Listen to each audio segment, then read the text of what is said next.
ভারতবর্ষের ৭৬তম প্রজাতন্ত্র দিবস পালিত হলো রেজিনগরের সিরাজনগর নাইট রাইডার্স ক্লাবে। সকাল ৮টার সময় জাতীয় সঙ্গীত ও পতাকা উত্তোলনের মধ্য দিয়ে আজকের অনুষ্ঠান শুরু হয়। অনুষ্ঠানে উপস্থিত ছিলেন রেজিনগর বিধানসভার প্রাক্তন ও বর্তমান ব্লক সভাপতি আতাউর রহমান ও মঞ্জুর শেখ ও সিরাজনগর স্টেশন মাস্টার আবু হাসনাত সাহেব এবং ক্লাবের সমস্ত কর্মকর্তাগণ। বিশিষ্ট ব্যক্তিরা আজকের দিনে সংক্ষিপ্ত ইতিহাস ও দিনটার গুরুত্ব তুলে ধরেন মানুষের কাছে। সেই চিত্র দেখে নেব এমটিভি নিউজ বাংলায়। ভারতবর্ষের স্বাধীনতা লাভ হয়েছিল 1947 সালে এবং ভারতবর্ষের যে সংবিধান সেটা প্রতিষ্ঠিত হয়েছিল 1950 সালের 26শে জানুয়ারি। ঠিক আজকের দিনে আমাদের ভারতবর্ষের 75 বছর পার করে আজকে ৭৬তম দিবসে আমরা পা দিয়েছি। কিন্তু আমাদের সত্যিই খুব ভাবতে অবাক লাগে যে আমরা ভারতীয় হিসাবে ভারতবর্ষের সংবিধানটা আমাদের প্রতিষ্ঠিত হয়েছে, ভারতবর্ষের স্বাধীনতা লাভ আমাদের অর্জন হয়েছে, তা সত্ত্বেও ভারতবর্ষের মাটিতে এখনও আমাদের সংবিধানের যেটা আমাদের রচয়িতা ডক্টর বি.আর. আম্বেদকর, যিনি গোটা ভারতবর্ষের মানুষের স্বার্থে তিনি যেটা প্রতিষ্ঠিত করতে চেয়েছিলেন সেটা এখনও অনেকগুলো বাকি রয়েছে। আমাদের এই ভারতবর্ষের মাটিতে এখনও জঙ্গি রয়েছে, ভারতবর্ষের মাটিতে এখনও সন্ত্রাসী চলছে, ভারতবর্ষের মাটিতে এখনও দুর্নীতি রয়েছে, ভারতবর্ষের মাটিতে এখনও মেয়েরা উপযুক্ত সম্মান পাচ্ছে না। কিন্তু আমাদেরকে এইগুলো প্রতিষ্ঠিত করতে গেলে, ভারতবর্ষের স্বাধীনতাকে আমাদের সঠিক জায়গায় রূপায়িত করতে গেলে আমাদের মানুষের মধ্যে আমাদের একতাটা প্রতিষ্ঠিত করতে হবে, যেটার আমাদের গোটা ভারতবর্ষের মাটিতে অত্যন্ত দুর্ভাগ্যজনক বিষয়। আজকে আমাদের এই বছর 2024 থেকে 2025 যেটা চলছে, এই বছরে আমাদের এই ভারতবর্ষের মাটিতে 84টি জায়গায় বিভিন্নভাবে সাম্প্রদায়িক দাঙ্গা হয়েছে, যেটার মধ্যে 49টি রাজ্য আজকে বিজেপি দ্বারা পরিচালিত হচ্ছে। তাই আমাদের সত্যি খুব দুর্ভাগ্যের আজকে যে ভারতবর্ষ, এই ভারতবর্ষের মাটিতে রাজনীতিভাবে এতটা মানুষকে নিম্নপথে নামিয়ে দিয়েছে যে ভারতবর্ষের সংবিধানকে আমরা যেমন সম্মান করার জন্য আজকে আমাদের গ্রামগঞ্জের মানুষ মাথা তুলে দাঁড়িয়েছে। তাই বিশেষ করে আমাদের এই পিছিয়ে পড়া গ্রামগঞ্জ থেকে শুরু করে শহরতলি থেকে শুরু করে প্রত্যেকটা এলাকার আমাদের একে অপরের যারা মানুষ রয়েছে, সমস্ত সম্প্রদায়ের মানুষকে আমাদের একত্রিত হয়ে আমাদেরকে সেই জায়গায় নিয়ে যেতে হবে ভারতবর্ষকে সঠিক ভারত হিসাবে দিশা দেখানোর জন্য। আজকে আমাদের ভারতবর্ষে রাজনৈতিক ভেদাভেদের কারণে আজকে এখনও জাগ্রত রয়েছে, এখনও ভারতবর্ষের সংবিধানটাকে নষ্ট করার একটা চক্রান্ত করছে একটা শ্রেণীর মানুষ।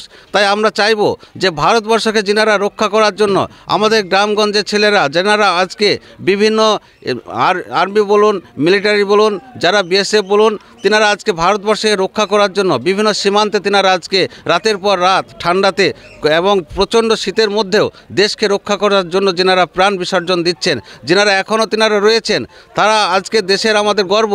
আজকে সেই জায়গায় দাঁড়িয়ে এই ভারতবর্ষের মাটিকে যেভাবে সম্মানকে যিনারা লুণ্ঠিত করছে, সেগুলো আমাদের এই এলাকার মানুষসহ গোটা ভারতবর্ষের সমস্ত সম্প্রদায়ের মানুষকে এক হয়ে সেগুলোকে আমাদের সামনের দিকে এগিয়ে নিয়ে যেতে হবে, যাতে আমরা ভারতের সার্বভৌমত্ব, ভারতবর্ষের গণতান্ত্রিক যেটা অধিকার, সেটা যাতে আমরা আগামী দিন প্রতিষ্ঠিত করতে পারি। আজকে এই ৭৬তম বছরে আমরা পা দিয়ে সেই শপথ আমাদেরকে নিতে হবে।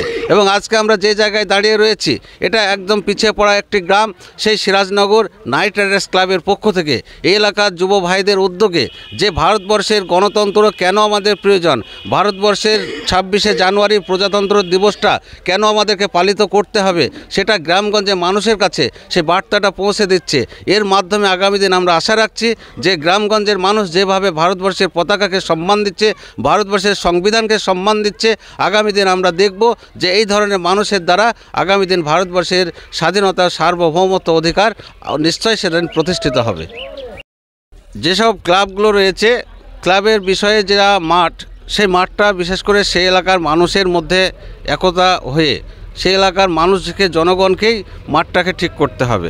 এবং এলাকার মানুষ হিসাবে আমাদের যেটা দায়িত্ব রয়েছে, যে এলাকায় আমরা মানুষ হিসাবে সেই সাধারণত ক্লাবের সদস্যদের পাশে আমরা কিছুটা সহযোগিতা করতে পারি।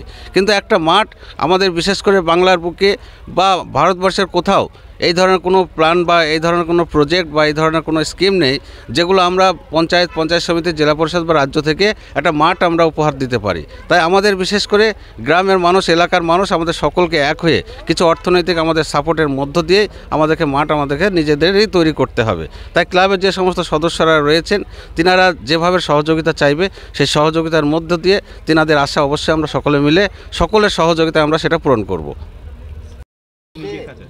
এই প্রজাতন্ত্র দিবসে আমরা চাইছি যে ভারতবর্ষে ধর্মনিরপেক্ষতা বজায় থাকুক, অর্থাৎ কোনো লোক বিজেপির দিকে ঝুঁকছে, সাম্প্রদায়িকতা উস্কানি দিচ্ছে, গণ্ডগোল লাগানোর চেষ্টা করছে।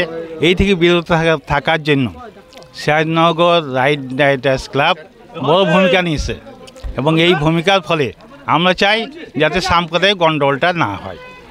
আর সেই সঙ্গে আমি আরও একটা কথা বলতে চাই, এখানকার ছেলেদের যা ক্লাবকে যে ধরনের সাহায্য করেন, সবসময় আপদে বিপদে সবসময় থাকেন, সেই সব ছেলেটাকে আমি অনুরোধ করছি তারা যেন সাম্প্রদায়িক কোনো দাঙ্গা হলে ঝাঁপিয়ে পড়ে, যাতে সাম্প্রদায়িক দাঙ্গাটা না করতে দেয়। আর ক্লাবের উন্নয়নের জন্য আয়কার যিনি বললেন আতাউর রহমান সাহেব, তিনি আছেন একটা বিশাল ক্ষমতায়। তিনি ইচ্ছা করলে আমাদেরকে সহযোগিতা করে পারেন মাঠ ফাট বা ক্লাব উন্নয়নের ব্যাপারে সব রকম সহযোগিতা করা। আগেও পেয়েছি, এখনও চাই, ভবিষ্যতে ওনাকে আরও বিশেষভাবে আমরা আঁকড়ে ধরব, যাতে প্রশাসনের হাত দিয়ে যাতে আমাদের ক্লাবের উন্নয়ন আরও হতে পারে তার ব্যবস্থা করা। নাম হচ্ছে আব্দুল হাসনাত।